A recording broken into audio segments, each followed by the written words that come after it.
A merchant and his donkey. One beautiful spring morning, a merchant loaded his donkey with bags of goods and set off on a journey to the neighboring town to sell his wares. The donkey, being accustomed to this routine, plodded along the dusty road without complaint. As they traveled, the merchant's mind wandered, and he began to daydream about the profits he would make from selling his goods. Lost in his thoughts, he failed to notice a deep pothole in the road ahead. Suddenly, the donkey stumbled and fell, causing the bags of goods to spill all over the ground. The merchant was devastated. Not only had he lost his precious merchandise, but he also feared that the fall might have injured his loyal donkey. He rushed to check on the donkey, relieved to find that it had only suffered a few minor scratches. Feeling a mix of frustration and gratitude, the merchant began to pick up the scattered bags of goods. However, he soon realized that the donkey was not helping him. Instead, it was lying on the ground, refusing to move.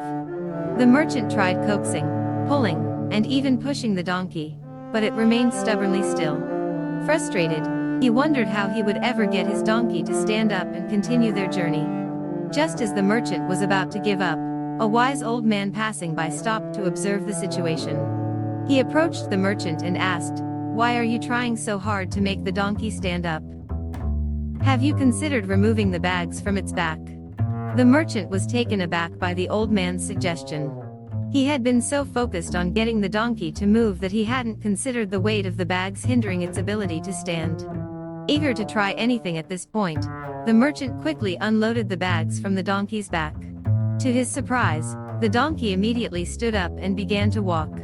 The wise old man smiled and said, "Sometimes, we carry burdens that prevent us from moving forward. It is only when we let go of those burdens that we can find the strength to continue our journey." The merchant realized the truth in the old man's words. He had been burdened by his attachment to the bags of goods, preventing him from seeing a solution. From that day forward, he vowed to travel lighter, both in his physical possessions and in his mind. As the merchant and his donkey resumed their journey, they did so with a newfound sense of freedom. They no longer carried the weight of unnecessary burdens, and their steps were lighter and more joyful. And so, the merchant and his donkey continued on their path, learning the valuable lesson that sometimes letting go is the key to moving forward.